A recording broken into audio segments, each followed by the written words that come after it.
Bueno. La voy a presentar a Vero, Claudio, ¿qué te parece? Dale, sí, dale. Sí. Todos la conocemos, pero igual no viene mal refrescar. Que Vero es psicoanalista y psiquiatra, miembro de la Escuela de la Orientación Lacaniana y de la Asociación Mundial de Psicoanálisis, y es docente de ICDEVA, de IOM, de UNSAM y de Fundopsi. Es responsable docente del Departamento de Estudios sobre Adolescencia, y también responsable del Seminario de Ludopatía. Bueno, es miembro de la Fundación de Docencia e Investigación Psicofarmacológica, que es Fundosí, y ha escrito numerosos artículos y libros, y participado en publicaciones sobre distintos temas, y también escribe ficción. Y es una amiga, bueno. Hasta aquí presentada, así que bueno, ahora vamos a hablar de su libro, el último libro, que se llama Despertar e Inventar en la Adolescencia. Bueno, la idea que teníamos hoy era, este es el seminario de ludopatía y pasión por el juego, y poner a conversar, está bastante repetida la palabra conversar, poner a conversar el libro con el seminario. Y voy a tener que traer acá la mención a un Ateneo, hace 3 años más o menos, empezamos a reunirnos con Verónica por un Ateneo, que es el Ateneo de Tiempo y Psicoanálisis, y durante los preparativos iniciales, una pregunta que traía Verónica era acerca de qué es ser contemporáneo, ¿sí? Cómo pensar la época estando metido en la época. Y el libro, lo que trae el libro de Verónica es una serie de respuestas en torno a la época. Hay una dificultad para pensar la época. Eso lo trabajamos en el Ateneo que les contaba. Y el libro hace mención, en el título, hace mención a la adolescencia. Y este año en el seminario justamente nuestro, de ludopatía y pasión por el juego, íbamos a tomar esa línea, una posible línea para tomar, era una idea de una suerte de adolescentificación de la gente, ¿sí? de nuestros contemporáneos.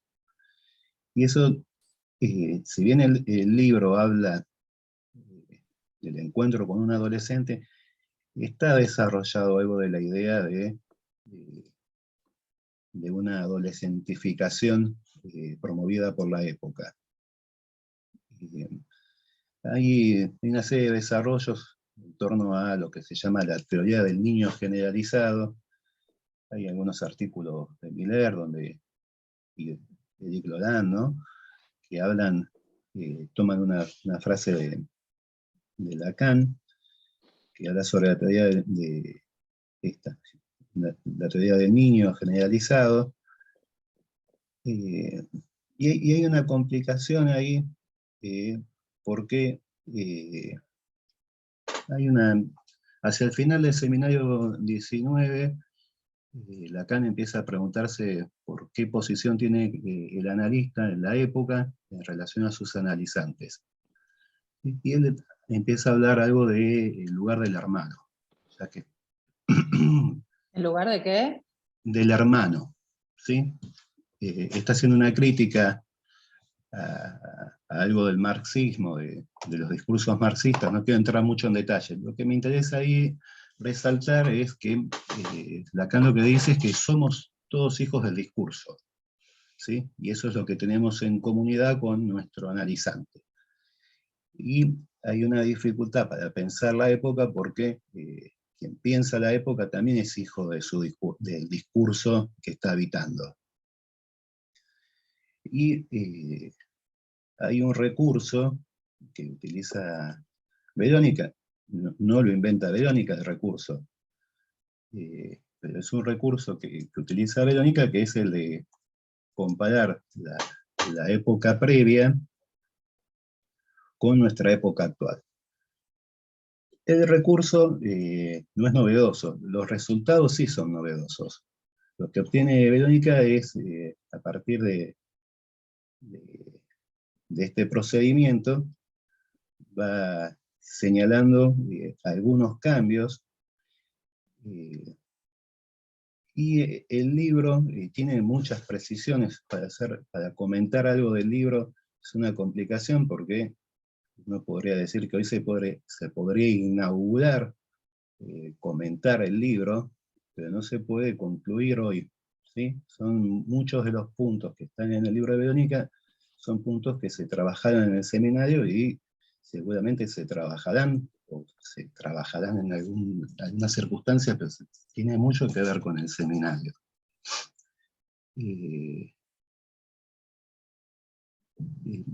Si me pongo a mencionar, la verdad que es bastante injusto mencionar algo por encima de otra cosa, ¿no? Porque casi en cada punto uno puede encontrar, por un lado, las exposiciones que fue haciendo Verónica en estos años en el seminario, y no solamente las exposiciones que hizo Verónica, sino las exposiciones que fuimos haciendo cada uno.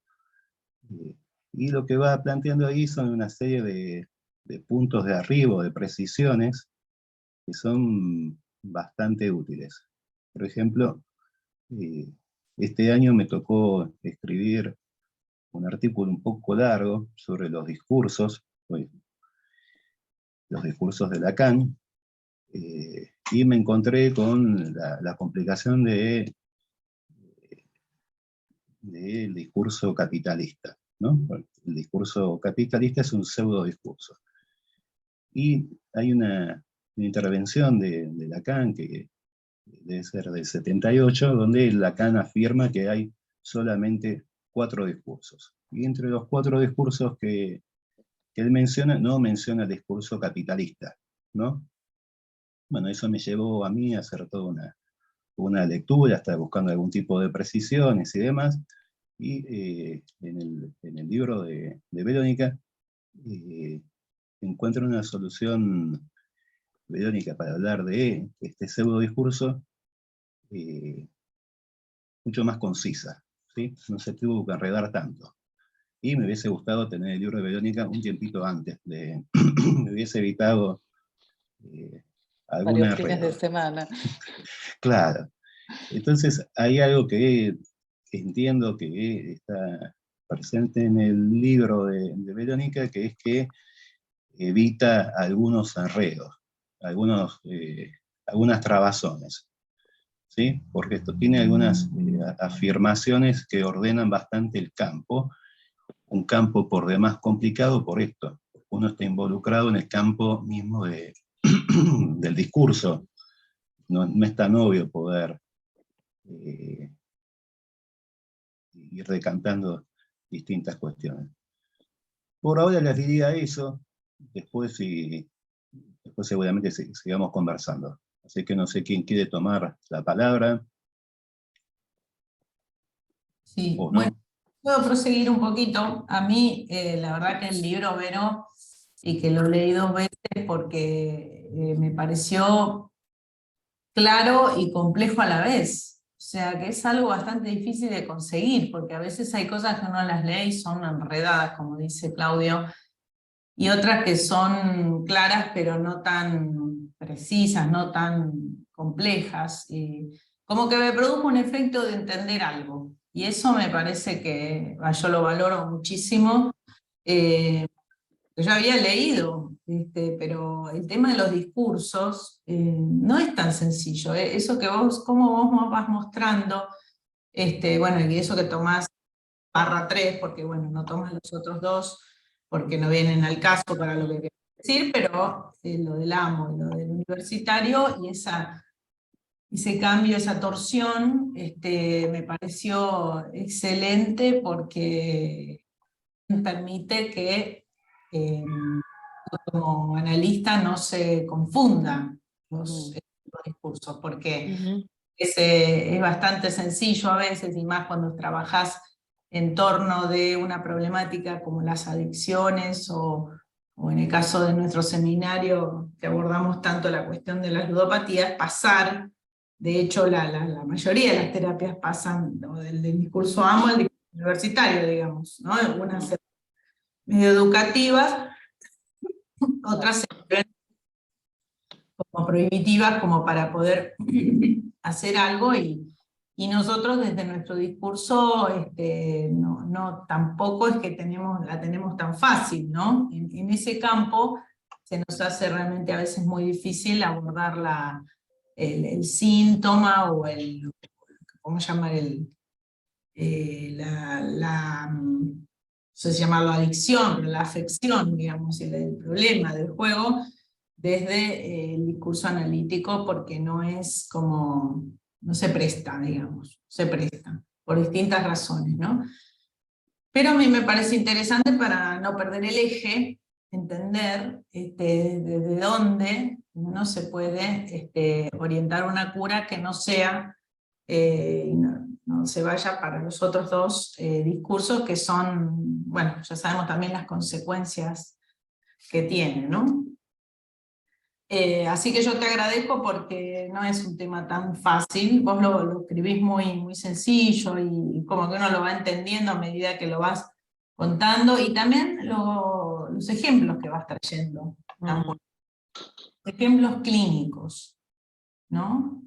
Y también me gustó mucho eso de todos los ítems de fenómenos, podríamos decir, que van desprendiéndose de toda este cambio, este pseudo discurso capitalista, cómo va generando fenómenos que no podemos llamarlos quizás síntomas, pero son fenómenos que llegan a la consulta, ¿no?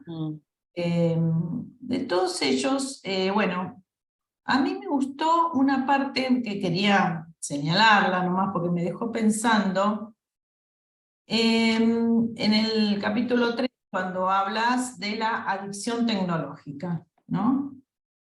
Y la incidencia de la tecnología, hablas de las nuevas tecnologías, cómo la subjetividad va transformándose. Un segundo, sacar esto porque me molesta. Digo lo de las tecnologías porque si hay algo que en lo que es el campo de las ludopatías tiene mucha, mucha importancia, es el tema tecnológico. Porque el entretenimiento está cada vez más desarrollado desde lo tecnológico, así como pasa con, bueno, otras ramas, digamos, de la ciencia. En este caso, la tecnología al servicio del entretenimiento es una industria descomunal, ¿no? Y en el caso de los juegos, es un crecimiento enorme el que está teniendo, y va a seguir teniendo posiblemente. Entonces vos hablás, bueno, del borramiento de la privacidad, de la subjetividad en torno a de transformación del ciudadano en consumidor.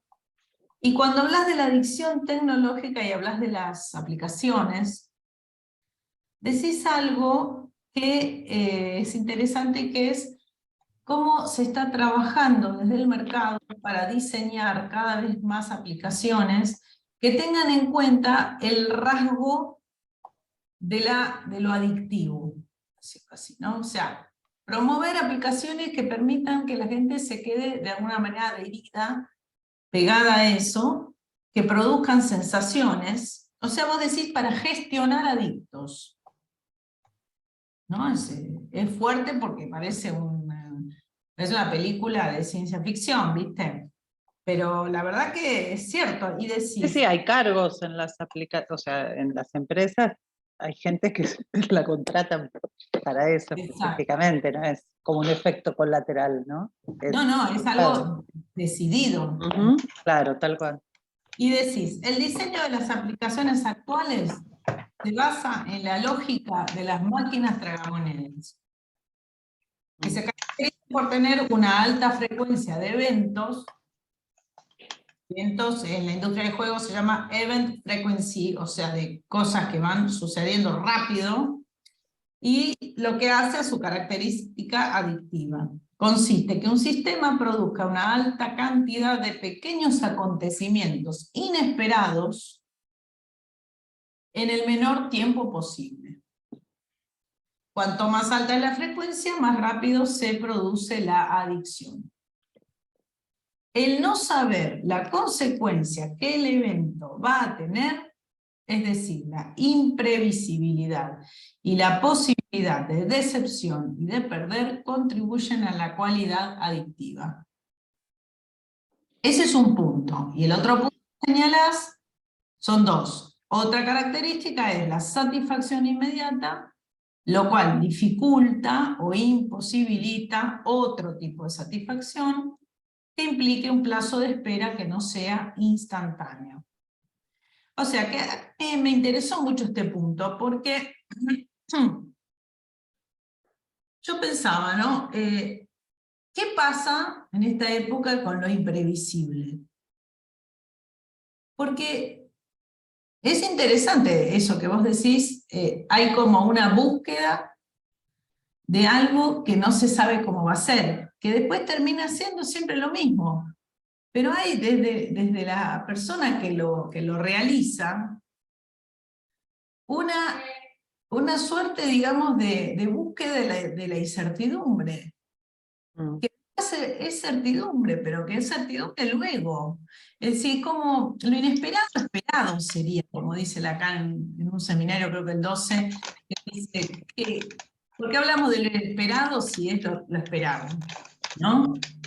Hay algo de eso que él comenta que me parece interesante, que lo refiere a la muerte, eso, ¿no? Que dice, bueno, una persona que está enferma, qué sé yo, y muere, no es inesperado, sin embargo, produce un efecto como de, esto no me lo esperaba. O sea, hay algo ahí, y a mí me pareció interesante ese punto, porque si hay algo que un jugador persigue, es algo relacionado con la incertidumbre, ¿sí? Ese es un punto. Y el otro punto, el de la satisfacción inmediata, bueno, ese podríamos decir que tiene que ver con todas las adicciones, ¿no? La pequeña satisfacción, que es rápida, versus la otra, que sería la que habría que esperar, trabajar, ir a buscarla, ¿no? Y otras cosas que son las que, bueno, siempre hablamos de son las que no se pueden tolerar, parecen ese tiempo de espera, esa búsqueda de otra cosa que implicaría un trabajo de sujeto, en fin. Pero bueno, me pareció interesante este asunto porque habla de la decepción, del perder, de que algo de eso, de que, como si fuera que la gente sabe que no va para ningún lado, digamos. Sabe algo así como si estuvieran resignados a un destino, ¿no? Entonces se juega un numerito. Es muy en el jugador esto, ¿eh? Es como, bueno, como no tengo chance de nada, bueno, me juego lo que tengo. No me importa si pierdo. No tengo chance. Como partir de una idea de que no hay posibilidades de otra cosa, desde mí. ¿No? Este es un punto que creo que tiene que ver con lo contemporáneo. Porque no hay progreso, porque no hay cambio, porque el que está en la miseria sigue en la miseria, porque el que es rico va a seguir siendo más rico. No, una cosa de no creer que se pueda hacer algo con la propia vida, ¿no? Cosa que antes no era así, antes se planteaban cosas, estaba toda la esperanza, ¿no? De progreso y de cambio de lugar social, en fin, me parece que eso, de alguna manera, como expectativa, no sé qué piensan, ¿no? Pero creo que hay algo de eso.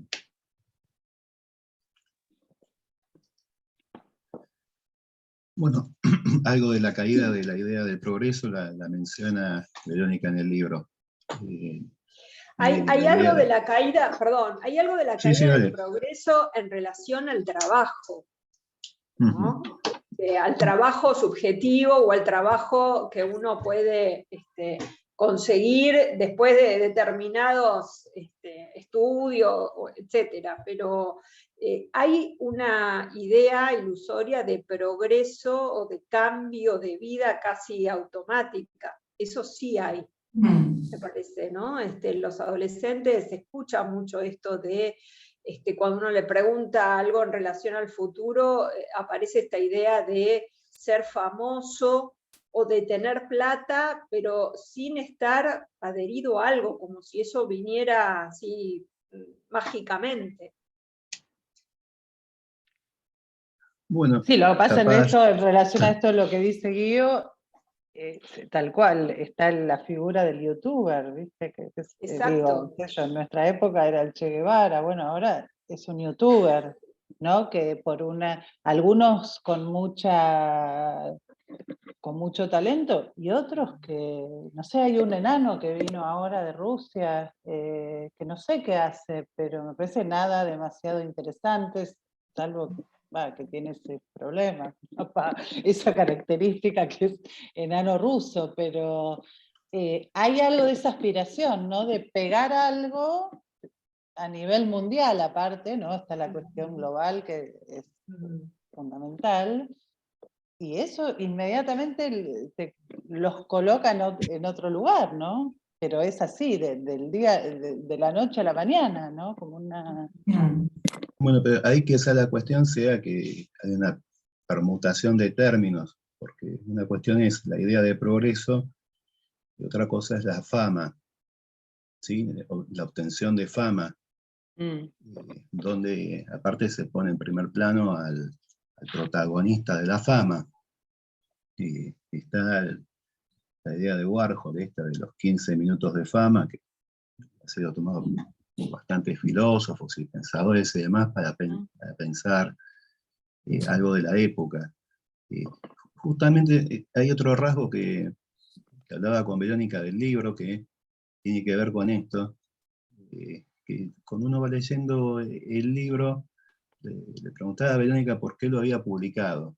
Capaz es una pregunta un poco fuerte, la pregunta de por qué lo había Me dejó varias publicado. noches de insomnio tu preguntita. Ah, ¿sí?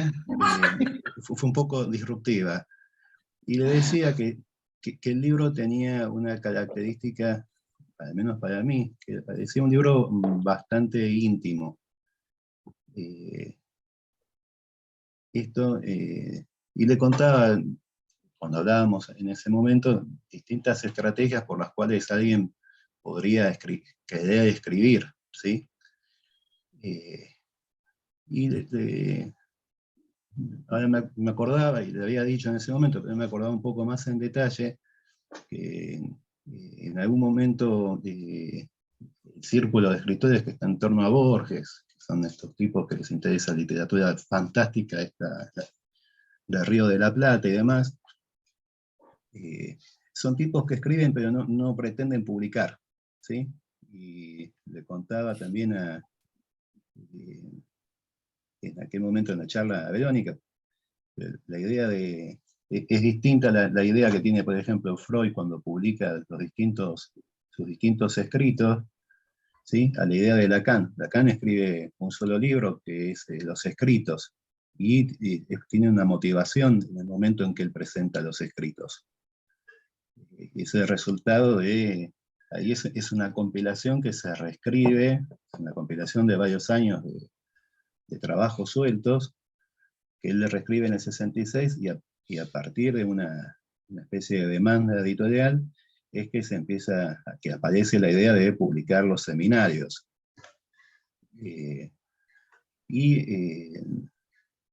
Hay una carta que le manda, Freud tiene una relación con un escritor que se llama Arnold Zweig. Acá hablamos bastante de Stefan Zweig, en este caso es Arnold Zweig, donde le cuenta cuando Freud escribe El porvenir de una ilusión, y no sabe si lo va a dar a publicidad, lo va a dar a publicar para las masas, ¿sí? Saca primero una edición chiquita. De hecho, sabemos que Freud primero, muchos de los artículos que él escribe, si bien Freud ya es conocido, tiene fundado una editorial en torno a él, muchos de los artículos que él escribe, primero los hace circular entre un grupo reducido de gente, ¿sí? Esto queda medio dentro del campo de lo íntimo. De hecho, los escritos metapsicológicos se recuperó hace unos años, hace unos 30 años, 40 años, apareció uno de los escritos metapsicológicos que estaba perdido porque se lo había mandado, hay una copia que le había mandado a Ferenczi y se encuentra entre los papeles de Ferenczi, ¿no? Bueno, hay algo ahí del progreso, se me ocurre en los términos que estamos hablando ahora, de un progreso, de una lectura que va teniendo Verónica, que no pretende fama el libro, ¿sí? No, de hecho, la estrategia que plantea Verónica hoy día para hablar del libro es una conversación, no es la presentación del libro, ¿sí? No es poner el libro como objeto adelante, sino que charlemos de lo que habla el libro.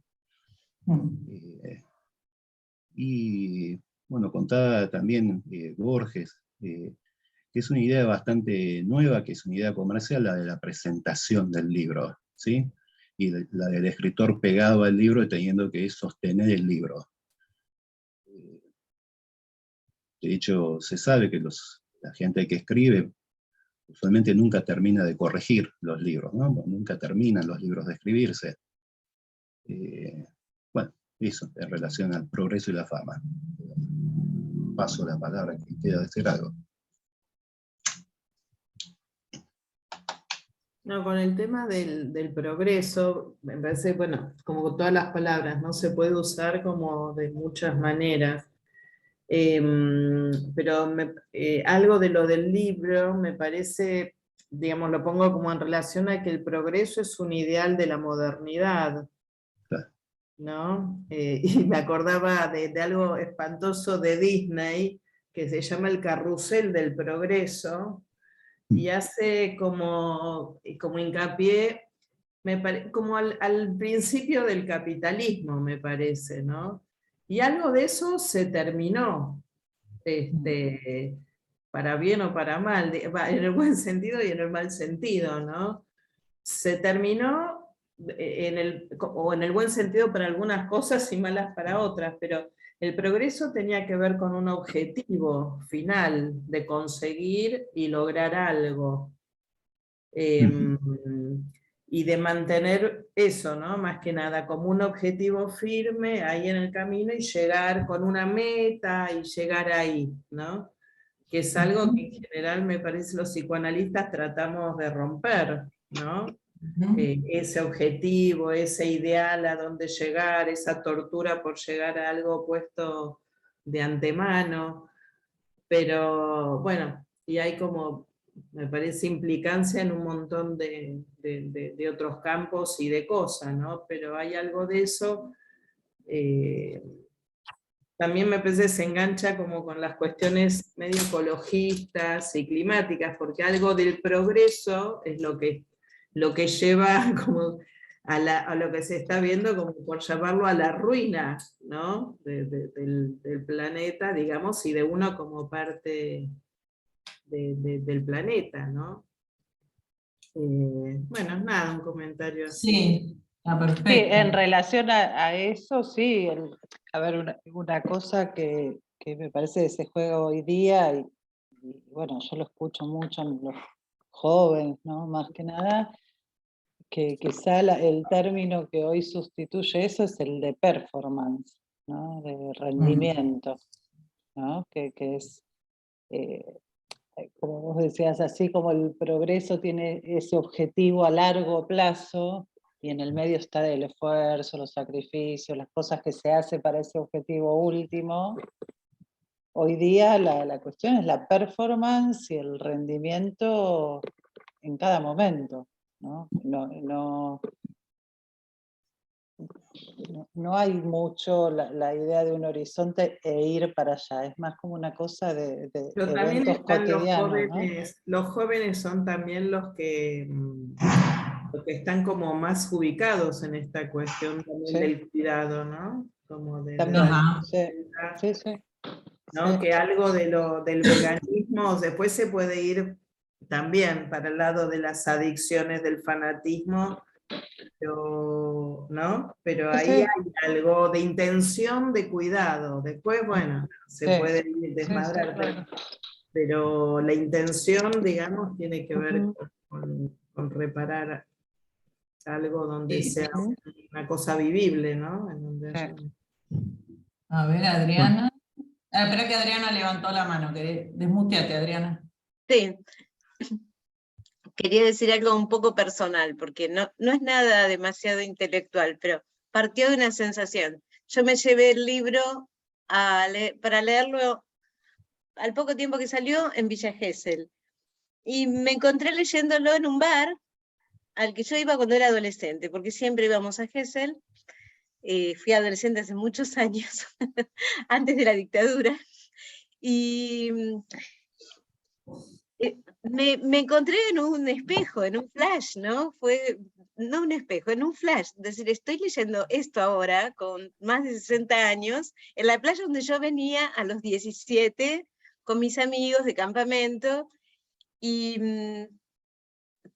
comparaba los ideales. Y siempre me pregunté por un compañero que militaba en los 70, y que después, al poco tiempo de esconderse, digamos, porque estaba en la clandestinidad en ese momento, empezó a consumir y pasó con el mismo estilo de una clandestinidad a la otra, ¿no? mm, Y yo sentí en ese momento, cuando teníamos 18, 19, que había hecho un reemplazo realmente, que lo que buscaba era un grupo de pertenencia desesperadamente, porque ya no podíamos decir de quién éramos amigos. Era peligroso estar en la agenda del otro, ¿no? Y vernos seguido. Y cuando leí el libro de Verónica, empecé a atar otra vez esa pregunta, ¿no? Esa necesidad del grupo y las opciones que actualmente tienen los jóvenes, ¿no? Que no tienen ninguna relación con el ideal de ese momento, porque por más que estábamos solos, porque éramos adolescentes y el más grande tendría 19 a lo sumo, no estábamos desconectados de lo que pasaba socialmente, ¿no? Y bueno, eso, me gustó muchísimo el libro y realmente fue emocionalmente muy movilizante, ¿no? Y felicitaciones totales. bueno, ahí hay, perdón, dale, Benja. No, un breve comentario nada más. Yo estoy leyendo el libro, en lo que va de mi lectura. Me ha llamado la atención, sobre todo en la parte inicial, en los dos primeros capítulos, cuando haces un desarrollo muy interesante sobre los síntomas de cada discurso.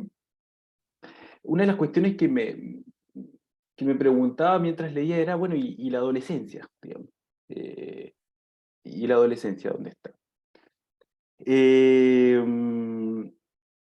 Y ahora, un poco con la conversación que se ha ido desarrollando ahora, volví a pensar alguna idea que pensé alguna vez y la idea es la siguiente. Los adolescentes son lo contemporáneo. Es una idea de la que no sabría justificar demasiado, pero me parece que tiene un núcleo de verdad. Y que por lo mismo son una vía, los síntomas adolescentes o los síntomas de la adolescencia son una vía regia, digamos, a la época, a la lógica de la época, a lo que está sucediendo. Eh, por ahí me iba haciendo sentido, digamos, de que por qué hablar de los discursos en general, digamos, no necesariamente abocados a la cuestión del síntoma adolescente, eh, aunque las viñetas traen algo de eso, digo, la cuestión de la adolescencia aparece en todos lados, eh, pero eh, uno podría hacer el mismo razonamiento inverso, hablar de lo contemporáneo es en cierto sentido hablar de la adolescencia. Y por qué no, digamos, de esa adolescencia que estamos viviendo hoy como humanidad. si por adolescencia entendemos alguna cuota de desorientación, ¿no? Alguna cuota de caída de los ideales por de pronto de la modernidad. Eso. Yo me quedé pensando un poco lo que decía Adriana, y voy a tomar dos términos que utilizaste, que es lazo, ¿no? El lazo, el grupo de los amigos que iban a Gesell, que no estaban desconectados de lo que pasaba actualmente, ¿no? En la actualidad en ese momento. Y me resonó los términos que también Vero usa en el libro, que tiene que ver con esa diferencia entre el lazo social y la conexión, ¿no? Que hoy los adolescentes están conectados, pero no sé si hay tanto lazo como en otras épocas. Y en relación a lo que vos decías, que igual no estaban desconectados de lo que pasaba actualmente, no sé, hoy pondría en duda si los adolescentes, además de estar conectados entre ellos a través de los juegos, si están muy conectados con lo que pasa en la realidad, en la actualidad, ¿no? Y utilizamos los adolescentes porque, bueno, el libro se trata de eso, pero uno podría ampliar la pregunta a todos, porque cuando yo leía esta cuestión que vos veías en la clínica de los adolescentes, ¿no? La necesidad de estar todo el tiempo con el teléfono para ver quién dio like o no, pensaba también en los adultos. ¿Cuántos de los adultos estamos con esta necesidad permanente de tener el teléfono en la mano? ¿No? No es propio del adolescente, me parece que nos sirve para pensar más ampliamente a la población. Sí, creo que en esto que planteas también hay algo que, bueno, que a mí me interesa particularmente y creo que nada, que a los psicoanalistas no se nos puede escapar, que es el papel de los medios en la subjetividad, ¿no? El otro día escuchaba en la radio a, ¿cómo se llama? Elbaum, no sé si lo conocen, Jorge Elbaum, y decía que el término que le pusieron a la nube, ¿no? Cuando uno dice, ay, tengo mis datos en la nube, no es ingenuo, porque uno dice la nube y piensa en algo medio romántico, etéreo, y dice, eso es lo más sólido que hay, porque esa nube la está gestionando Google, y la está manejando Google. Y la información que a uno le llega está manejada, no es que así como hoy es un día lindo y hay pocas nubes, o sea, y me pareció muy interesante porque desde el mismo término que usan, está gestionado, ¿no? Entonces, bueno, me parece que ahí a mí particularmente me interpela mucho porque creo que el manejo de la desinformación, digamos, tiene que ver también con los discursos del odio y con la polarización, no solo la grieta nacional, a nivel mundial, ¿no? Una cosa que también escucho mucho en adolescentes es la elección ante el desastre económico a nivel mundial, la opción por figuras sólidas, violentas y sin contradicciones, ¿no? Entonces me parece que es algo que cuando pensamos en los temas de cómo se subjetiva a alguien, cómo deviene una subjetividad en una época, hoy día creo que, digamos, más que el Edipo, lo que está incidiendo tiene que ver con esto, ¿no? Con lo que nos cae como si fuera la realidad, ¿no? Que en realidad Hay un Hay artículo algo de...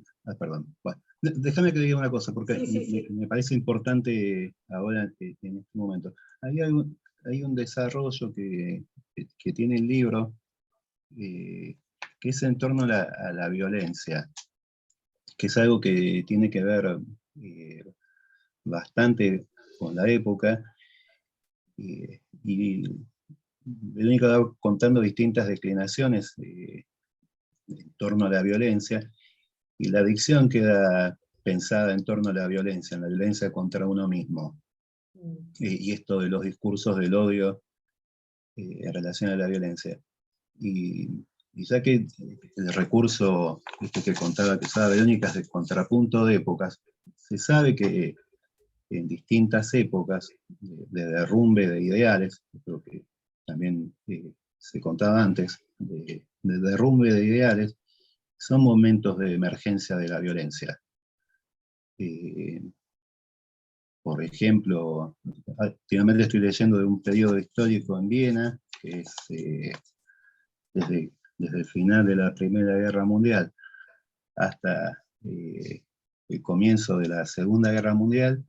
Viena es un lío donde está Freud metido, ¿sí? Y lo que hay es una creación de ejércitos, de grupos paramilitares, ¿sí? Donde se hace muy presente el tema de la opresión del otro y la desaparición del otro. De hecho, no es una novedad argentina, la de los 70, el tema de la desaparición de gente, torturas y demás. Bueno, y se lleva bien, no me acuerdo el nombre de quien intervenía recién, que contaba del amigo con los ideales de la lucha armada y demás. Me ha tocado también a mí atender a mucha gente que quedó vinculada a las drogas una vez que cayeron los ideales de libertad y demás, con la dictadura, gente que estuvo viajando por el mundo y lo que empezó a hacer es consumir drogas, en ese momento sin ideales. Bueno, hay algo de los ideales que se sabe que vienen a traer algún tipo de orden, ¿sí? Y regulan algunas cuestiones. Los ideales solamente tienen marcas simbólicas, y las marcas simbólicas lo que tienen es a poner un ordenamiento. Y lo que cuenta también Verónica ahí es que hay algo de la época que queda, hay algo de lo simbólico que está en menos, y está más presente en cuestiones reales e imaginarias, ¿no? Y lo imaginario hay una definición de Miller que dice que el registro imaginario es la guerra, directamente. Así que, bueno, eso. Perdón, Guiomar. No, se me vino a la cabeza un artículo de Fabiana Pastek, creo que es La era de la fiesta permanente, en donde él hace una comparación de la época freudiana a la época actual, y parte del mito de tótem y tabú, ¿no? Entonces él ubica que hay un gran periodo donde está regido por la ley paterna, y un periodo acotado, que sería como la fiesta totémica, en donde está permitido el goce, ¿no? El exceso, pero limitado en un tiempo. Ordenado. Sí. Ordenado, claro, hay algo del ordenamiento ahí, y que en la época actual está invertido, donde hay un mayor tiempo, en donde hay un empuje al goce, y lo que él ubica como que queda al costado o al margen, donde antes quedaba ese exceso ordenado y limitado, es justamente el fundamentalismo, ¿no? Esas figuras rígidas en donde, bueno, vienen a ordenar algo, pero de una forma feroz. De hecho, en la bibliografía del libro de Verónica está el texto de Fabián, así que está muy atinado, muy atinado. No, creo que se llama La Fiesta Inolvidable. No, La Fiesta Inolvidable. Sí, creo que. La Fiesta Inolvidable. Esa es una película. No hace alusión a la película, creo. Creo que hay un juego con eso. Si no me acuerdo mal. En La Fiesta Inolvidable hay una idea está justamente la idea festiva de lo que introduce los jóvenes en un ambiente rígido. Esto tiene un cariz más desastroso, más que festivo divertido. La ciudad de la fiesta. La ciudad de la llama fiesta. El texto. Sí. En relación al progreso, cuando estábamos hablando esto de progreso y de fama, una de las primeras reuniones, teníamos que tener el contrapunto con el seminario también, una de las primeras reuniones que trabajamos acá en el seminario de Pasión por el Juego era el libro de Dostoyevsky sobre el jugador. Y hay una charla que tiene el protagonista del libro, que se pase del jugador, que es el jugador, donde él cuenta que lo que contaba Paula, ¿no? de una época previa donde estaba la idea del progreso ligada al padre. Él va a hablar del Vater, del padre alemán, que sería la figura del primer capitalismo, de capitalismo ligado a lo religioso, donde lo que hay es una acumulación de capital. Y él como jugador lo que propone es sortear esa idea y tener una ganancia a partir de la ruleta. ¿Sí? Ahí en la conversación esa lo que cae, no está dicho, ¿no? Así, pero cae es la idea religiosa, cae la finalidad para lo que alguien está ahí acumulando capital. Lo que dice ahí el jugador es que lo que quiere es el capital, para gozar del capital. ¿Sí? El otro se priva del goce. La figura del jugador que propone Dostoyevsky es gozar de capitales obtenidos. Va junto, ¿no? Lo religioso es súper importante. Eso también cayó. El sacrificio para tener una cosa en el futuro, cuando te mueras. Ahora después se terminó, digamos, ¿no? También cayó. Entonces, bueno, ¿qué se hace en esta vida? ¿No? Es acumular y gozar, ¿no? Con eso que acumulaste, que es, ¿no? De diferente manera es la problemática, ¿no? Sí, la idea ahí que le yo queda pensaba... al jugador es gozar gozar de lo que antes quedaba por fuera en esta idea religiosa de acumular un capital que no se toca, ¿no? Que queda en un lugar sagrado, el capital mismo. No goza de guardarlo, no goza de guardarlo, que sería la cuestión más de la relación al dinero que tiene el avaro, por ejemplo, bueno, el capitalista, digamos, acérrimo, es una idea de gozar, de tenerlo guardado, o de hacerlo crecer, pero no de usarlo, y entre que el jugador no goza de guardar el dinero, digamos. Mirá, hay dos ejemplos pequeños que se me vinieron a la cabeza recién, con relación a este tema. Uno era una paciente que jugaba muchísimo con dinero que había heredado. Entonces, ella decía que tenía un plan que era jugar todo el dinero y cuando no tuviera más dinero, quitarse la vida, digamos. Ese era su plan, ¿no? Entonces, para ella estaba bien eso, es decir, era la vida en función de gozar al máximo ese dinero que había sido obtenido así, por ser hija de, y después, bueno, ya está, la vida no tenía sentido seguirla, ¿no? Y otro que es un paciente actual, que es, bueno, muy obsesivo, ¿no? Y también tiene una herencia de una madre que era sumamente avara, una madre que me acuerdo que él me contó que había hecho rullitos con la plata y los había metido todos en un cajoncito, metido todo por ahí, que no quería que nadie abra esos cajoncitos, bueno, ella no dejaba que nadie toque nada. Y claro, cuando la madre fallece, él se encuentra con un montón de cositas que ya no tenían mucho valor, porque eran algunos billetes muy viejos.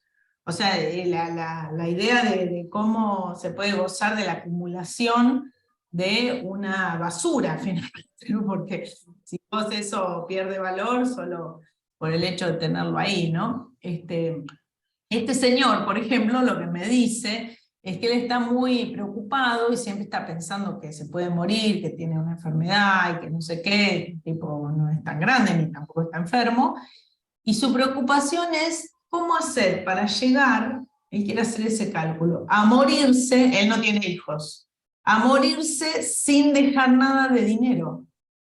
Entonces, él quiere saber, de alguna manera, él quiere saber cuándo se muere. Va a morir para poder gastarse todo el dinero y que le quede la suma cero, ¿no? Me pareció algo re interesante, o sea, la cuenta que él hace, que por supuesto es imposible de hacerla, porque cómo saber, ¿no? A menos que haga como la otra señora, no le di la idea por las dudas. No lo Señora juntes. que directamente defina ella cuando termina, ¿no? Bueno, no creo que se anime tampoco. Y toda su preocupación es, pues yo tengo tanto, y yo no quiero, ¿no? Él juega también, yo no quiero que esta plata no me alcance, pero tampoco quiero que me sobre.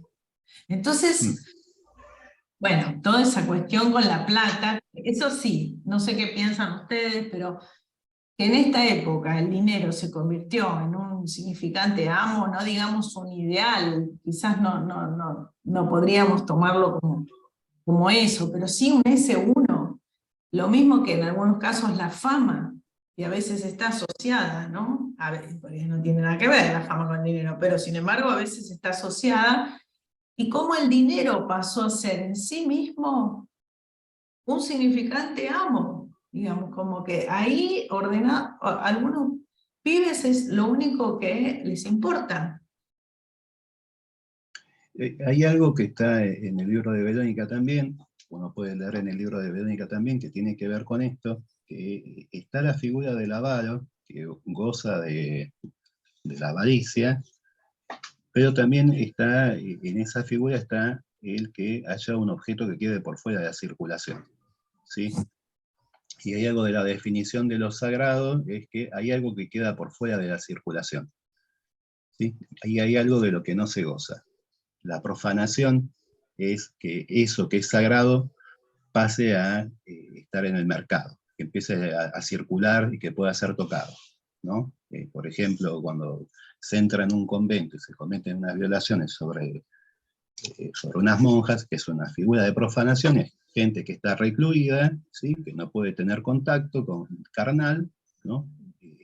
Bueno, hay algo que del discurso, del pasaje, del discurso del amo, al discurso pseudo-capitalista, mejor dicho, el pseudo-discurso capitalista, que está bastante desarrollado en el libro de Verónica, que es que eso que ha quedado extraído en algún momento de la circulación del goce, ¿sí? Sostenido por ideales y demás, en algún momento comienza a circular y lo que produce es empuje a satisfacerse o empuje a gozar, ¿sí? Y hay algo de esto, de la caída de la figura del avaro en ese sentido, de que extrae una porción de goce, ¿sí? Que es la figura esta también religiosa. Todos los goces quedan para el futuro, ¿sí? Es lo que hablábamos con Marcus cuando trajo la apuesta de Pascal, ¿sí? Los goces ilimitados quedan potencialmente para el futuro en la idea religiosa, con la diferencia de la apuesta de Pascal. Pascal habla con un libertino, que es alguien que está gozando, ¿sí? Entonces le está planteando cuál es la finalidad de extraer una porción de goce, cuál sería la finalidad de no gozar tanto en esta vida, porque va a ganar un goce ilimitado en otro momento. La circunstancia actual es ese goce ilimitado está presente, y eso se traduce en empuje a gozar de los distintos fenómenos. Sí. Y lo que me llama la atención en la charla de hoy, que es esto de lo violento que es eso. Claro. Hay una persona que quiere hablar, Viviana. Desmuteate, Viviana. Sí. Hola, ¿cómo les va? Perdón que puse esa manito rara, pero no encuentro Hola. la manito. No importa, igual se ve, no pasa nada. Bueno, me parecía muy, muy interesante esto respecto de lo difícil de pensar la cuestión de la idea, digamos, de la cuestión del progreso, ¿no? Porque estamos sumergidos en este sistema en el que vivimos, y qué difícil, ¿no?, que es tomar distancia de eso y hablar de eso. Y recordaba que Miller dice algo en Piezas Sueltas, creo que es en un apartado que se llama Lo Elegible, que dice que algo así como que no podemos hablar de progreso, porque hablar de progreso implica la idea de poder como dar vuelta a la página, ¿no? Como esto de hacer borrón y cuenta nueva. Y que eso no podemos hacerlo porque eso nos llevaría a una creencia en lo universal, ¿no? Como teniendo en cuenta solamente lo simbólico, pero, dice, yo lo digo traduciendo un poco lo que recuerdo, pero dice algo así que, bueno, el problema que tenemos justamente, eso no hay posibilidad de progreso, es que tenemos un cuerpo, ¿no? Y que entonces, a partir de que la sustancia gozante, digamos, habita el cuerpo, ¿no? Entonces, justamente eso es lo que impide que podamos dar vuelta a la página, ¿no? No por nada hablamos de historia hoy también. Bueno, nada, me acordé de eso en relación a esto tan difícil que es pensar que no hay progreso, ¿no? Gracias.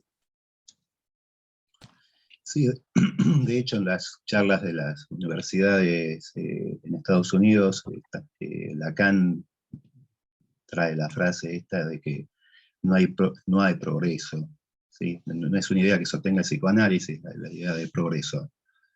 Está muy bien, es una idea religiosa.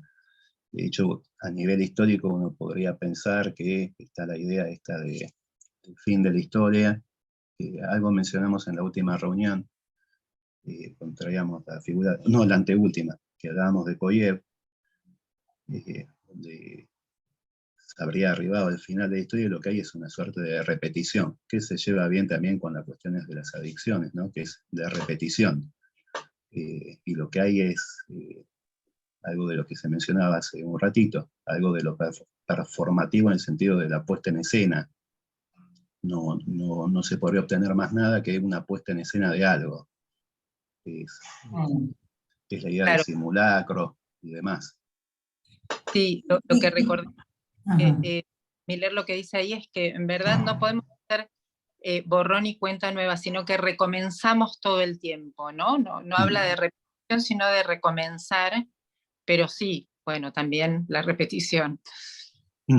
Es que me parece que esa idea nos orienta bastante respecto de contemporáneo, respecto del trabajo clínico también, porque obviamente nosotros no creemos en el progreso ni en la evolución, como planteaba Paula, por ejemplo, la verdad que la única evolución es el deterioro. O sea, no hay un progreso en el sentido, ¿no? Religioso, bueno, después será mejor, no va con la idea, digamos, del análisis, pero también es verdad, el análisis como tal nació en una época donde lo religioso era lo importante. El padre, la figura, el curso amo y todos los síntomas venían un poco a partir de ahí, de todos los padecimientos. Entonces, digo, como respuesta a eso, el psicoanálisis se desarrolló, y ahora me parece que lo que nos orienta, después de que Lacan hizo todas sus intervenciones también en relación a la teoría freudiana, es el concepto más de anudamientos, ¿no? De desanudamientos y anudamientos, de desenganches y reenganches. Y a dónde nos dirigimos no es lo importante, sino cómo se anudan y desanudan los registros en cada situación, en cada sujeto, sin una perspectiva, digamos, de llegar a algo, sino de algo así como cómo ir viviendo, sería, y cómo los síntomas tienen bastante que ver con que el síntoma permite ir viviendo. En algunos casos no, en algunos casos sí, pero digamos, leerlo sacándonos, ¿no?, la idea de llegar a algo, sino de transcurrir, ¿no?, de lo que va pasando entre medio, ¿no? Y no digamos, alcanzar nada, sino poder ir yendo, como dicen ahora, yendo, pero el cómo se va yendo, con qué elementos se cuenta, si se puede encontrar otras formas de nudos, eso es lo difícil, porque me parece que sacarse la idea, ¿no?, del llegar a, o del amo que ordenaría, o del Edipo que nos permite. No, simplemente es tener en cuenta los registros y ver las consecuencias de los desajustes, porque realmente cuando se desanudan, los problemas son muchas veces muy serios. Y cómo encontrar la manera de reanudar todo eso, ¿no? Creo que es un Hay poco... algo, no sé si... No, de lo del progreso, así metafóricamente, pero progreso era llegar a la luna, ¿no? Y ahora el tema es cómo vivimos en este planeta, entre nosotros, digamos. No es mirar tan lejos y a dónde, ¿qué hacemos acá? ¿No? Por un lado. Después me acordaba, pero no me lo puedo acordar del todo, Ignacio y el grupo de Ignacio decían que el adolescente de la época moderna era, y traía la película, ¿no?, la del último tango en París, o sea, era la de la rebelión, la de la transgresión. Y el adolescente de ahora es el de qué se hace en la fluidez, digamos, por ahí también ahí eran... Y me parece que no hay una respuesta, porque de vuelta, no están los que se agarran con una cuestión alimenticia, están los violentos, están los fanáticos, hay de todo, ¿no? Digamos, en eso, no hay algo unificado tampoco, no hay un ideal, ¿no?, como en otro momento, pero hay, digamos, ¿no? No me acuerdo si la película era Matrix, por ejemplo, ¿no? En ese mundo de máquinas, bueno, los lazos que se podían ir haciendo, ¿no? Yo la idea de progreso la tengo asociada al positivismo, ¿no? Claro. A la idea de lo normal, de lo normativo, y de la bandera de Brasil, por ejemplo, es el símbolo de la bandera, es orden y progreso, que es la idea central de Durkheim, que es, bueno, el todo es más que la suma de las partes, ¿no? Entonces ese orden que permite que se arme el sistema, y a partir de ahí, como oposición a esta visión evolucionista de la sociedad, una manera de explicar lo diverso, ¿no? Las culturas diferentes tenían que ordenarlas en un sentido evolutivo, donde en la punta final estuviera Europa, obviamente, era el paradigma de progreso. Entonces después esto se da vuelta con el estructuralismo y empieza a aparecer la idea en sí de estructura, de diversidad explicada a partir de la estructura. Yo al menos lo entiendo de esta manera. Y después queda pegada una clase media urbana a esta idea del progreso a partir de la elección de la profesión. Esa es mi visión. Con el tema con la pandemia no hubo una serie de cosas, ¿no? Con la pandemia. Y lo que iba a haber en un momento iba a ser un congreso de la AMP, que era en torno al sueño, y no fue. No sucedió ese encuentro, por lo menos como estaba pensado.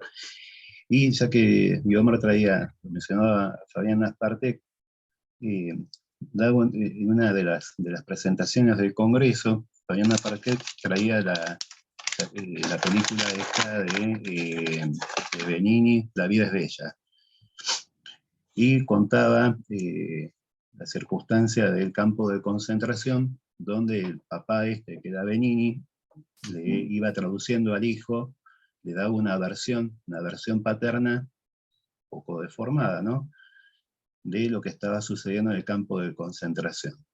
Y esa versión paterna le hacía al hijo permitir al hijo tener una vida más vivible en ese horror. No recuerdo la frase que decía Fabián, pero aparecía la figura del padre como traductor, también trayendo una versión, ¿sí? Hoy cuando empezamos a hablar, o empecé a hablar yo, me parece, en un comienzo, contaba de un encuentro con una conversación larga que había tenido yo en una época que era cercana a mi adolescencia. Lo que decía al comienzo era que había obtenido, me preguntaba algo Paula, lo que había obtenido eran algunas herramientas para pensar. Y ese fue para mí un muy buen encuentro. Fue un encuentro que duró muchos años, pero fue un muy buen encuentro, que había obtenido herramientas para pensar. No se me dieron versiones, ¿sí? Se me dieron herramientas para pensar. Y hay algo que mencionaba Benjamín, que estábamos hablando algo de la época como de adolescentificación de la época. Parece que poder leer el libro va a depender también del lector, ¿no? Es la posibilidad de tener herramientas para pensar. No hay una versión en el libro, ¿sí? Que se transmita, sino son herramientas para pensar. Esto. Me parece que puede ser un buen encuentro. Y también estaba la idea que les contaba antes, que les decía que era un libro, parecía bastante íntimo, y que no es un libro que busca la fama. Me parece que el rasgo es dado que es un libro que es para conversar, ¿sí? Para establecer un diálogo con el libro. Ante lo cual no es un libro para leer una sola vez, ¿sí? Porque tiene bastantes frases para volver y volver y volver y volver, como cuando uno tiene una buena conversación. Bueno, eso se me ocurrió ahora.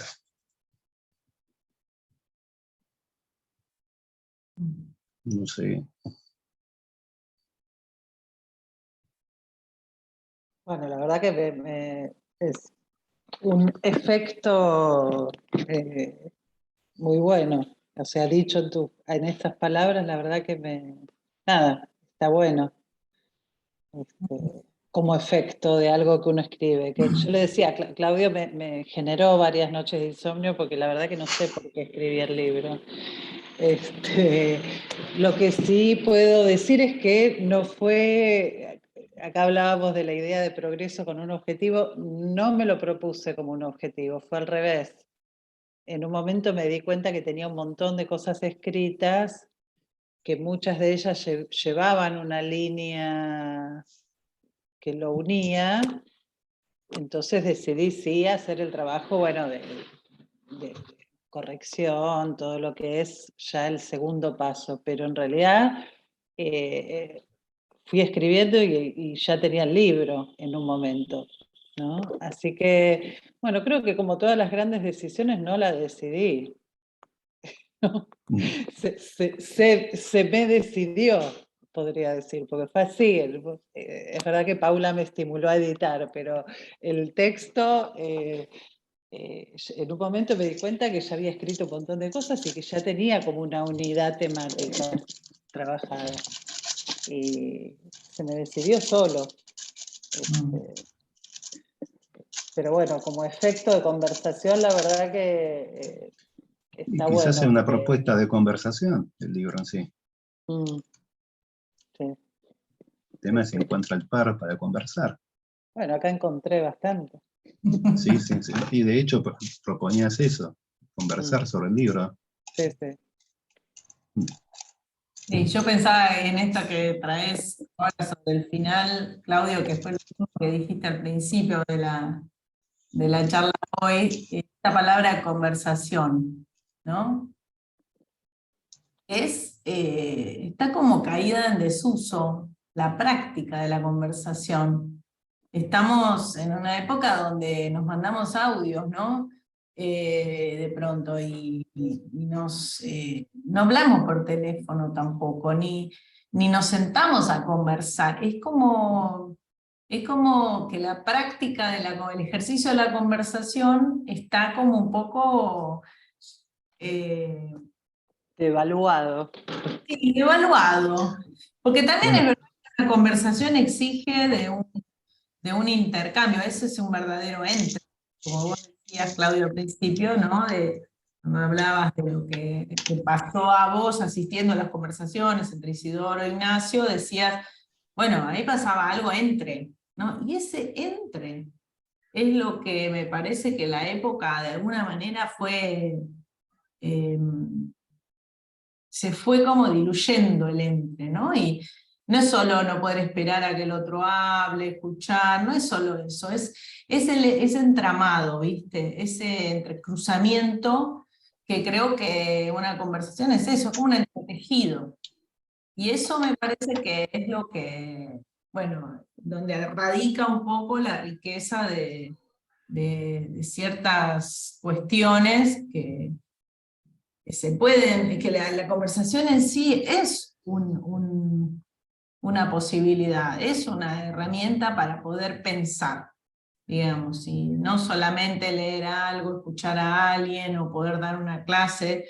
Hay algo con relación a los otros, digamos, que quizás es interesante pensarlo por el hecho de que ahí no hay uno que sea ¿no? El profesor, el que sabe, el que te dice, sino que algo se va armando en ese cruzamiento de palabras entre pares.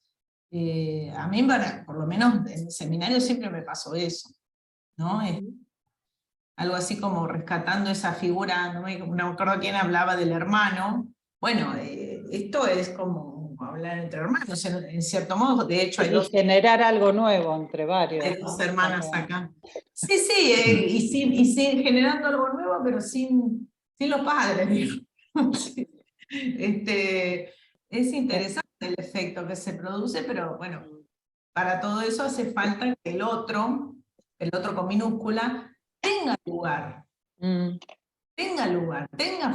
tenga importancia, digamos, el otro. No sea, digamos, un rival solamente, ¿no? Un espejo, que sea el que me permite conversar, digamos, el que me permite abrir la trama. Eso me parece algo que... Sí, armar preguntas también, ¿no? Armar preguntas. Bueno, de hecho, este ascenso de los autoritarismos que se mencionaba, no es conversacional el autoritarismo. Claro. No. Eso es, y es una respuesta de la época. Única. Sí, esto del retorno de Sí. los amos oscuros, las tiranías y demás. Sí. Establecen un orden, Sí. dan un orden, pero bajan órdenes. Y hay que Pero, responder a claro, las pero órdenes. tampoco la adicción es conversacional. Justamente como No. la adicción es lo menos conversacional. Ahí está, sí que es uno solo, todos juntos en un mismo lugar, pero todos solos, ¿no? Entonces, donde lo que se está, lo que no está ahí, es ese intercambio, ¿no? Claro, no hay interlocutor, ¿no? En la adicción. Ajá. Conectados pero sin lazo. Claro. Igual en el ente que decía nuestro padre, tenía que dar, no sé si se puede citar un padre, pero no, yo no cito un padre, cito Isidoro. De padre tendría otros comentarios. Ahí hacemos otro encuentro más largo. Ahí hacemos otro, pero como autor, el ente, digamos, y una cosa que yo tomé, ¿no? Cuando hablas a otro, que es esto que decían, ¿no? Lo autoritario, uno solo habla, el resto no le queda más que escuchar, obedecer. Hablar con otro es esto también, ahora me toca a mí, ahora me toca a vos, te toca a vos, ¿no? Habla uno, yo te escucho, y lo otro, me escuchás vos porque yo te escuché. Y hablar tiene que ver con poder producir algo, que no es de nadie, en realidad es algo más como en relación a cierto clima que se arma en donde se produce, ¿no? Y no tiene que ver, no hay autor, en todo caso, ¿no? Porque es difícil decir, yo pensé esto y el otro después pensó no sé qué, y gracias a vos, gracias a mí. Es como algo que se va armando ahí. Que se va produciendo. ¿No? Ajá. Y no tiene autor. ¿no? Sí. Implica el riesgo de desasirse, sí, de desasirse del Claro. narcisismo, digamos, Claro, de ser uno Claro. mismo.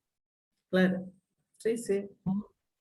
Sí. Un día me lo encuentro a Ignacio en la calle, no sé de qué nos pusimos a hablar, pero terminamos hablando de Asterix, ¿no? Y en Asterix es un cómic y demás, y son unos galos, y hay uno que es el jefe de los galos, que lo llevan arriba de unos escudos al tipo. Va circula arriba de los hombros de otros. Y él contaba en una época, hay una figura de la Edad Media, donde, bueno, ahora que estaban hablando de progreso y demás, que decía, en la Edad Media había una frase que era enanos en hombros de gigantes, ¿no? Que había gigantes, que serían los padres, y había enanos que se podían poner ahí sobre los hombros y ver un poquito más. Y él me decía que algo de la época que estábamos viviendo era medio como el jefe de los galos, que se usa el resto para pararse encima, ¿sí? Y que el resto lo tiene que llevar a uno. Es algo de la fama, lo de sobresalir. Bueno, eso se ve. Lo del Se usa enano de la fama ruso. ¿eh? Lo El del enano enano ruso. ruso. Volviendo al enano ruso. Ah, Sí. sí, sí. Ok, bueno, estamos ahora ya, ¿les parece que cerremos acá? Bueno, Dale. muchísimas gracias, Vero, por tu libro. No, yo estoy Gracias, muy Vero. agradecida porque nada, la verdad que conversar así con amigos, bueno, hermana, amigos y colegas es un lujo. Y nada, la verdad que este equipo del seminario siempre, nada, tuvieron como una afectividad y una actitud que no es muy frecuente, la verdad, con esto que decía Benja de los narcisismos, y yo la verdad que estoy muy agradecida. La verdad que es un lujo. Hermoso, bueno. Bueno, gracias a todos. Gracias a todos. Sí. Gracias. Gracias. Gracias. Gracias. Chao. Hasta la próxima. Adiós. Hasta luego. Adiós. Chao. Saludos. Inicio de semana para todos. Hasta luego.